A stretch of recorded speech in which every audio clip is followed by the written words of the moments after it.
Welcome to this week's episode of MLM Renegade. Today, guys, I'm talking with Jason Van Camp, who's the author of Deliberate Discomfort, and just an incredible human being, incredible individual. This interview was awesome. I can't wait to share it with you guys. So here's the million-dollar question. How are network marketers like us, who've tried everything their upline ever suggested to be successful, and yet still struggled, who grew up with technology and aren't stuck in the 20th century, how are we supposed to grow our downlines and our bank accounts, and yet still have time for real life? My name is J.R. McKee. Join me as we explore how to use 21st century learning and technology to grow our downlines and build lasting wealth.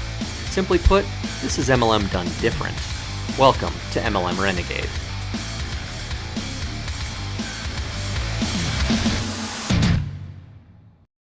Okay, guys, welcome back in. Today, I'm really excited. I talked about this a little bit last week, but with us is Jason Van Camp, and he is the author of Deliberate Discomfort. And it's funny, Jason, on the cover, it says Jason B.A. Van Camp. Now, Jason's a Green Beret, so I'm just going to go ahead and assume that BA stands for Bad A, just because, I don't know, after reading the book, I think it's probably appropriate, but Jason, actually, he and I, we just figured out live just a few minutes apart from each other, which is funny because we've never met in person. And he did his graduate degree at the same place I did my undergraduate degree. So we've got a lot of things in common. But I was actually introduced to this book by some guys that I follow, Ryan Lee and Brad Gibb and Jimmy Vreeland. The three of them, I do some work around them. And so anyway, they introduced me to this book, and I read it. I devoured it. It was a fantastic read, and so I recommend it for everybody. And I'll put a link in the show notes for everybody to go check it out. But Jason, man, thanks for coming on with me. Hey, JR, thanks for having me. It's an honor to be here. And yes, my middle initials are BA, and it doesn't stand for badass or barely adequate or bad attitude. My mother was a huge BA Baracus fan, so she named me Jason BA Baracus Van Camp. There you go. B.A. Baracus. Well, it's appropriate then that you were a Green Beret and you led an A team. Then if it's after B.A. Baracus. So. That's right. That's right, man. That's right. So you went to West Point, and then served in the Army and went through Special Forces selection and became a Green Beret, right?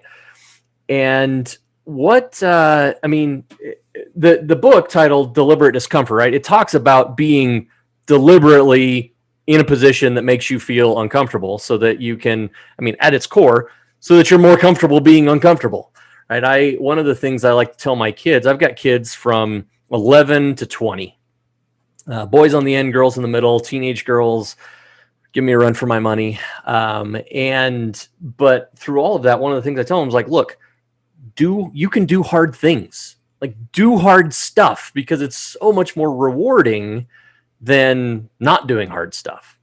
So as you went through all of that, and the book kind of tells a story of, just before you went, out to the Middle East and really meeting your team and kind of how that was going. But before that, you had to do some really hard stuff. Like Special Forces selection it's not a tea party, right? That is not a walk in the park. Hell, going through basic and going through life at the military academy is like the definition of not how I wanted to spend my college years. Like what? Tell me about that. Kind of how this mentality of deliberate discomfort came about. Yeah. So I believe that, when you make the courageous decision to deliberately choose discomfort, you prove to yourself more than anything else. You prove to yourself, that you're no longer satisfied with the way that things are, and you're not going to tolerate it any longer. You're ready for change and you're ready for growth. And you have to deliberately accept that. Very rarely do you get forced into a situation like that and become successful. You have to be ready for it. And so when I went to West Point, I wasn't ready for it. I didn't understand what it was like. I had never been associated with the military in any form before in my life. I had never been away from home for more than a week, for a summer camp or something. Yep. And I just wasn't ready for it. And it was a miserable experience for me. Looking back on it now with everything that I've gone through, would it be easier? Hell yeah, it would be. But at the time, it was like swimming in the deep end of the pool, and I was sort of being forced to figure it out as I went, right? And as I graduated West Point and I started to go into the military as a commissioned officer, I started to push myself deliberately. Well, maybe I can become a ranger. Okay, well then I go to ranger school. Maybe I can volunteer to go to some elite units. Well, maybe now I can volunteer to go to special forces selection. I made selection. Wow, maybe I can volunteer to go through the qualification course and become a Green Beret. And as I went through all those things, I deliberately chose to put myself in those uncomfortable situations because I wanted to be better. I wanted to grow. I wanted to improve. I wanted to have more than what I had at the moment. And through it all, I would think to myself, you know what? I can do this. I've been through I've chosen hard things. I've been through hard times before. I can accomplish the mission. I can overcome this. And oftentimes I would tell myself, like, listen, at least you're not at West Point. At least you're not there. Even when I was in combat, I'm like, yeah, that was a pretty miserable experience. I can do this. And that was just because, that was my hard at the time. That was harder than probably I was ready for. But I didn't quit, and I went through it, and I graduated, and it made me a stronger person. Now, were you at West Point with Jimmy? I was a year or two ahead of Jimmy. I Okay. think no, actually I was probably 3 years ahead of Jimmy. Great guy. I was a senior when he was a freshman, and he and one of my best friends, his name is Jesse Waters. He was a senior when I was a senior. We both played linebacker for the West Point football team, and Jesse's little brother Jason was a freshman linebacker, and he was super popular guy, and he had all the freshmen following him around, and he had an older brother that was a senior and that was cool, and so Jason was like the king of the freshmen, and Jimmy was best friends with Jason, Oh, and okay. so they would always try to hang out with us, and we'd always, Not ignore him. Yeah. right, we would be nice to those guys and hook them up with stuff from time to time, and it was fun. Yeah. When you're so I did a couple of years ROTC while I was at BYU. Just I did Air Force ROTC. Ended up life changed. I didn't end up commissioning. But some of my best friends in the world are still in the military, and a lot of them were pilots.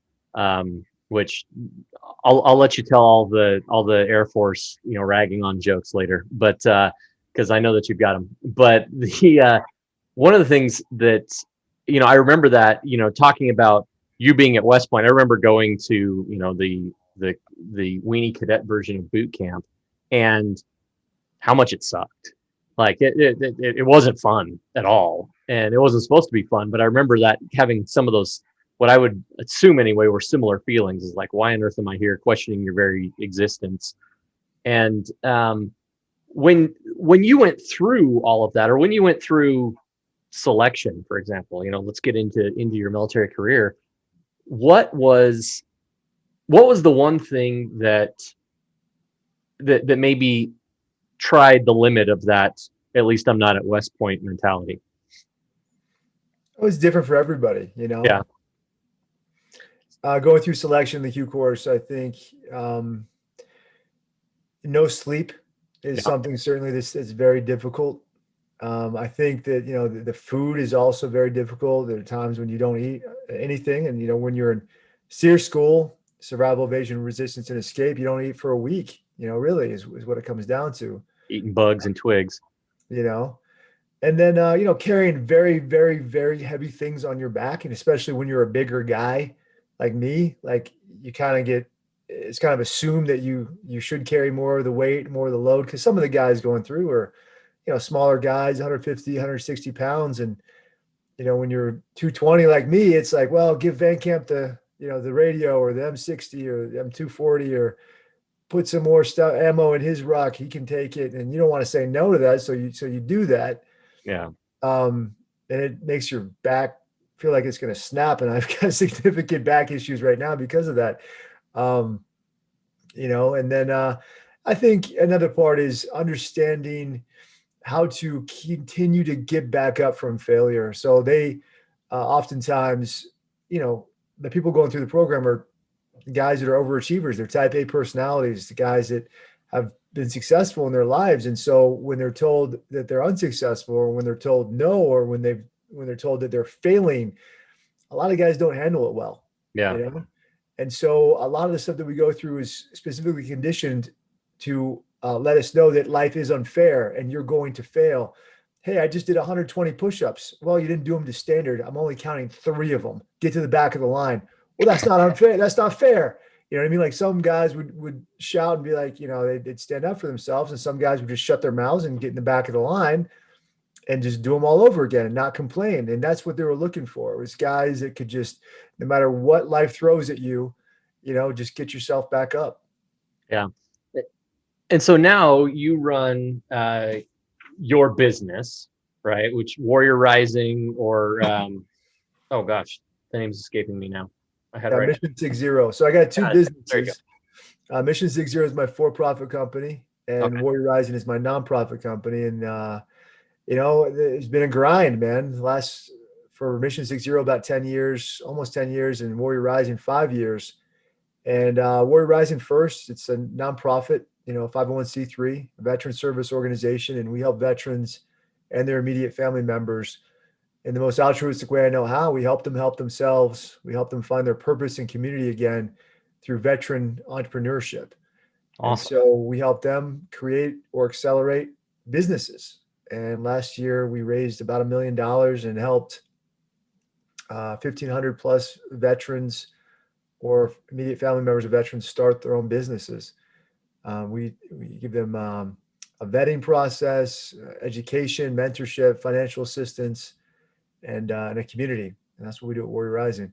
That's awesome. Mission 60 is a little bit older. You know, it's the business I first created, and it's certainly a baby of mine. You know, and it's a leadership development company, and we forge commanders at Mission 60. So we help individuals and teams, both in the corporate world and in the professional sports world, uh, solve the problem of misdirection.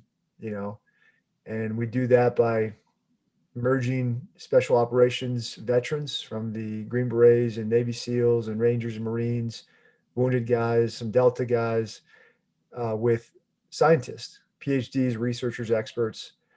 Um, so that's sort of our secret sauce. Is we have, you know, the stories, the experience, the boots on the ground information, and we also have the analytics, the data, the scientific perspective, and the theories behind it all. And we have a challenge right now that we're putting out there on social media. It's very hard. A lot of people are signing up for it, and we also have a workshop, you know, that corporate clients can hit us up and get more information about that, as far as providing a master class and a live Q&A, you know, really building a custom program for those clients. And then also we do a lot of team building. That's specifically, you know, team building, culture building specifically for professional sports organizations, but we do work with some corporate clients with that. Awesome. What when you're tell me about the social media challenge that you've got going. I've seen a little bit of it. I follow you on LinkedIn, and so I've seen some of the video, but frankly, I think I came into it about a third of the way through, so I think I missed the beginning. Oh, it's okay. So every week we launch a new class. Okay. And what it amounts to is, if you're interested in being more than you are, you know, and you know, overcoming your fears and becoming a better person, and not just a better person as far as physically, but a whole person, a total warrior. We ask you to sign up for our program, and we'll give you the following challenges. You know, from a mental standpoint, we're going to ask you to read a book a week. You know, we'll give you a library list of books, you know, that you can choose from at a discount, or you could read books that you already have that have been stacked on your nightstand, perhaps. Physically, we're going to give you a 60-day program where you're going to work out every single day, 7 days a week at the gym for 60 minutes. We give you the program. A cardio program every single day, 7 days a week for 60 days.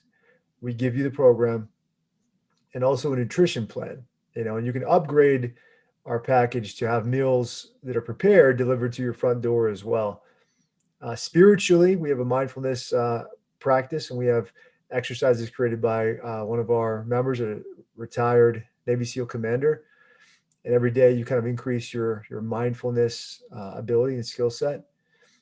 Socially, we ask you to reconnect with somebody, a family member, a friend, a past friend, somebody you've had a falling out with, and have a meaningful conversation with that person. Emotionally, we ask you to put together a gratitude journal and write a paragraph or a page, whatever you feel comfortable with every single day. And then professionally, we give you our master class, 66 videos. Each video is about 15 minutes on average in duration. And we ask you to watch a video every single day. And on the weekends, on Saturday, we have a Valor Challenge, which is an extra physical activity that we perform as a team, as a community, to honor a fallen military hero. And then as a requirement, you have to post something on social media every single day, something that was impactful for you from the challenge. And first class, we've had over 200 people sign up. Second class, about 130 people sign up.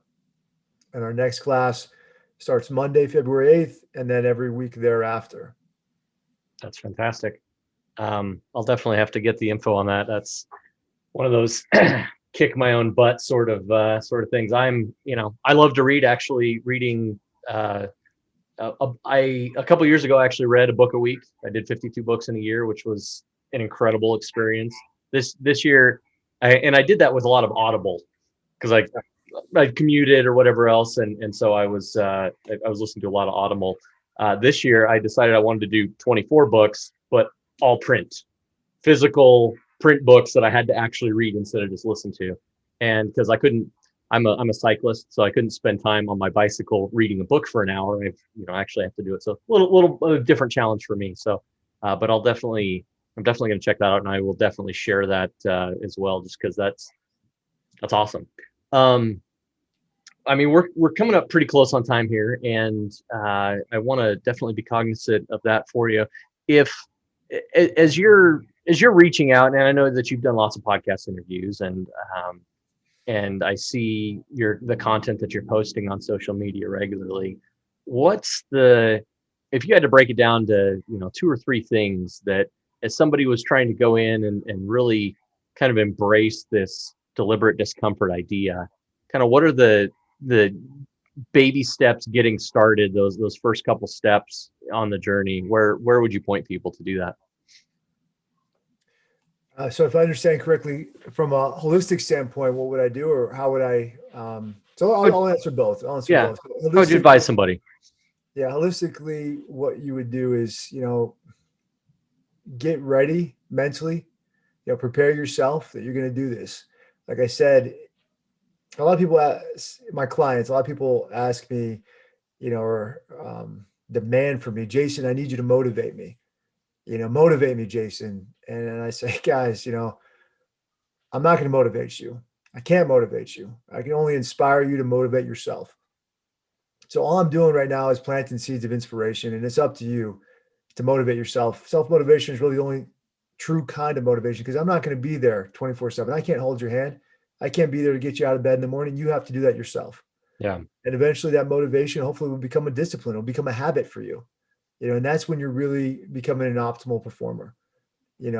So you have to decide when to start, and whenever it is, it's your decision, and it's when you're ready. Nobody can force you to do it. You're standing at the edge of an airplane or a bridge, you're about to jump, to bungee jump or parachute. It's on you. When you're ready, jump. That's the first thing. The next thing I would tell you is it's going to be hard. And so when it gets hard, don't quit. That's kind of the point, right? It's the simplest thing I could tell you. Like with my kids, and they're very young, I'm going to tell them the same thing. Like, how do you get through this, Dad? Don't quit. And if you fall down, get right back up as quick as you can. That's going to determine your success in life. Next, I'd tell you is find like-minded individuals. Find people that you can create a community, a tribe with, that you can share these experiences with.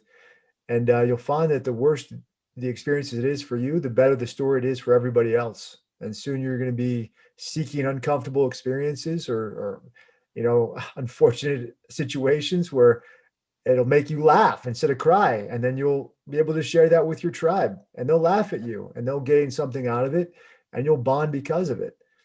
And then the last thing I'll say is, rinse and repeat. There's a old Russian proverb, served my mission for my church, Church of Jesus Christ of Latter-day Saints in Russia. And there was a phrase that said, "Повторение мать учения," which means that repetition is the mother of all learning. Yeah. And so that's what I'd tell you. And then if you really want to do something about it, which is my catchphrase, right? You go to challenge.deliberatenesscomfort.com and join us for the challenge, and prove to yourself that you're willing to do something instead of sitting back and being a thought leader. Be an action leader. And if you want to buy my book, you go to Amazon, or you can go to deliberatenesscomfort.com and you can get a free copy of the book. We just ask you to pay for shipping and handling. Awesome. And, those are 2 action items that you could do, to move forward with your life. That is fantastic. I also served a mission, and I served in Chile. And what's funny is on the Chilean flag, it says "por la razón o la fuerza," which is by reason or force. And I think a lot of times, like, it just kind of dovetails with what you just said. Is like, hey, look, you can reason with somebody or you can force somebody to do it, but either way, like, they got to do it. And it's that's fantastic. Jason, I appreciate you coming on. His book, again, Deliberate Discomfort. Go check it out, deliberatenesscomfort.com. Get it free for, free plus some shipping. I cannot recommend the book any more emphatically. It was a fantastic read, and reminded me a lot of some of the other military books that I've read, Dichotomy of Leadership, and some of the ones that like Jocko has written, all fantastic. So Jason, thanks so much for coming on, and I'll look forward to talking with you again soon. Thanks, JR. Thanks for having me. Wasn't that incredible? Jason is just a huge, he is awesome. I am really excited, and I definitely want you guys to check out his Deliberate Discomfort Challenge. Again, it's challenge.deliberatenesscomfort.com. I'm checking it out. It is 60 days of intense work on your mind, body, and spirit. And, I think we can all use that a little bit. It reminds me a lot of 75 Hard, if you guys have seen people doing that regimen, but it's guided, and it'll start here on February the 8th. This is launching on February the 3rd, but it sounds like he's going to be launching it once a week following that date. So I'm checking it out. It's definitely going to be something worthwhile and worth doing. So you guys, until next week, so excited to be sharing this with you. And next week, we're going to have a great episode as well. Take care. Hey, thanks for listening, and please remember to subscribe. And if you loved us, leave us an awesome review on iTunes, Stitcher, or wherever you consume your podcasts. Now, if you'd like some free training for your team on how your recruiting efforts can be bettered and brought into the 21st century, go to podcast.mlmrenegade.com and get your copy of the Renegade Recruiting Kickstarter.